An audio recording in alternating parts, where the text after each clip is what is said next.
మీరు మధ్యతరగతి కుటుంబాల వారా? దేశంలోని పవిత్ర నదులను చూసి తరించాలని ఉందా? దానికి తోడు మీరు హిందువులా? అయితే ఈ వార్త మీరు స్కిప్ చేయకుండా పూర్తిగా చూడండి. ప్రపంచంలోనే అత్యంత పొడవైన నది ఓడ రివర్ క్రూజ్ గంగా విలాస్ను ప్రధానమంత్రి నరేంద్ర మోడీ జనవరి 13న జెండా ఊపి ప్రారంభించిన విషయం తెలిసిందే. ప్రపంచంలోనే అత్యంత పొడవైన నది ఓడ గంగా విలాస్ను ప్రధానమంత్రి నరేంద్ర మోడీ జనవరి 13న జెండా ఊపి ప్రారంభించారు. ఈ మేరకు ఉత్తరప్రదేశ్ ముఖ్యమంత్రి యోగి ఆదిత్యనాథ్ గంగా విలాస్ గురించి ఈ విధంగా వివరించారు.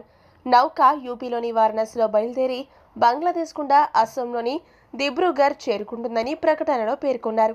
మొత్తం 50 రోజుల్లో భారత్ బంగ్లాదేశ్లోని 27 నదీ వ్యవస్థల్లో 3200 కిలోమీటర్ల మేర ప్రయాణించనుందని వివరించారు.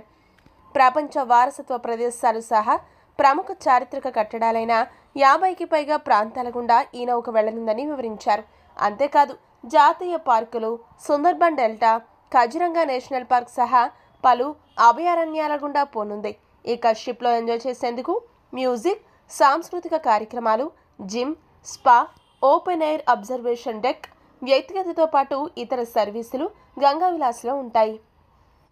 గంగా విలాస్ ప్రత్యేకతలు ఇవే. గంగా విలాస్ అఫీషియల్ వెబ్సైట్ ప్రకారం 80 మంది ప్రయాణికుల సామర్థ్యం ఉన్న లగ్జరీ రివర్ క్రూయిజ్ నౌక ఇది. ఇందులో 18 సూట్స్తో పాటు ఇతర అనుబంధ వసతులు ఉన్నాయి. ప్రత్యేక డిజైన్తో ముందు చూపుతో దీన్ని నిర్మించారు. కాగా తొలి ప్రయాణానికి సంబంధించి విడుదల చేసిన సమాచారం ప్రకారం వారణాసిలో బయలుదేరిన బక్సర్, రామ్నగర్, గాజీపూర్ గుండా 8వ రోజున పాట్నా చేరుకోనుంది. పాట్నా నుండి 20వ రోజున కోల్కతా చేరుకోనుంది. ఆ తర్వాత బంగ్లాదేశ్ సరిహద్దు నుండి ఢాకా చేరుకోనుంది. బంగ్లాదేశ్ నదీ జలాల్లో దాదాపు 15 రోజుల పాటు ఉండనుంది. ఆ తర్వాత మళ్లీ భారత్లోకి ప్రవేశించి గువాహటి ద్వారా చివరకు దిబ్రూగఢ్ చేరుకోనుంది. ఇలాంటి ఓడల వలన పర్యాటకులతో పాటు ఆధ్యాత్మికంగా ఉండేవారు చాలా సంతోషం వ్యక్తం చేస్తున్నారు. इस लक्ष्य को साकार करने के लिए 106 नए राष्ट्रीय जलमार्गों की शुरुआत की गई है, जिससे आर्थिक क्षेत्र 25 गुना वृद्धि करेगा और देश में पर्यटन से जुड़े स्थानीय व्यापारियों को रोजगार मिलेगा। विकास की इस महत्वाकांक्षी यात्रा में गंगा विलास रिवर क्रूज एक अहम अध्याय है। विश्व का सबसे लंबा और अत्याधुनिक luxury river cruise Uttar Pradesh, Bihar, Jharkhand, पश्चिम बंगाल और असम को मित्र देश बांग्लादेश से जोड़ते हुए 51 दिनों में 3200 किलोमीटर की दूरी तय करेगा। गंगा विलास रिवर क्रूज यात्रियों को गंगा, भागीरथी, हुगली, मेघना, जमुना और ब्रह्मपुत्र नदी पर बसे 40 प्रतिष्ठित स्थलों की इको फ्रेंडली यात्रा पर ले जाएगा, जहां उन्हें पूर्व की 27 नदियों के प्राकृतिक वास की एक करीबी झलक मिलेगी। माननीय प्रधानमंत्री से हरी झंडी मिलने के बाद गंगा विलास रिवर क्रूज की ऐतिहासिक यात्रा की शुरुआत होगी वाराणसी के पवित्र घाटों से, जहां से ये गंगा नदी पर उत्तर प्रदेश के किलों, संग्रहालयों और मंदिरों से होता हुआ गाजीपुर, बक्सर, बिहार पहुंचेगा, जहां यात्री पटना साहिब गुरुद्वारा के दर्शन और झारखंड के मनोरम दृश्य का लुत्फ उठा पाएंगे।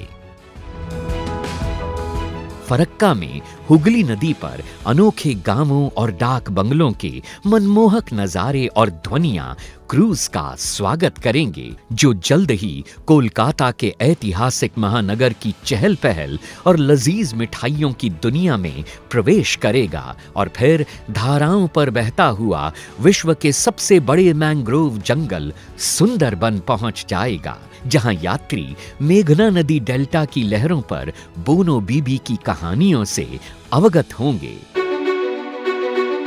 काजीरंगा के घने जंगल गुवाहाटी में स्थित सबसे प्राचीन शक्तिपीठों में से एक कामाख्या मंदिर, निचले और ऊपरी असम को जोड़ने वाली महत्वपूर्ण रेल कम सड़क धमनी बोगीबिल पुल का वास्तुशिल्प चमत्कार और माजुली की सांस्कृतिक शामें इस यादगार यात्रा का अंतिम पड़ाव हैं, जहां विश्व का परिचय पूर्व की विशेष तौर पर संजोई गई सांस्कृतिक और पाक विधाओं से होता है। तो आइए और हमारे साथ मिलकर भारत की पावन नदियों के समृद्ध और अनछुए इतिहास का जश्न मनाइए, क्योंकि एक भारत श्रेष्ठ भारत के समग्र राष्ट्रीय संकल्प के तहत पूरा देश मना रहा है संस्कृति का एक अद्वितीय उत्सव।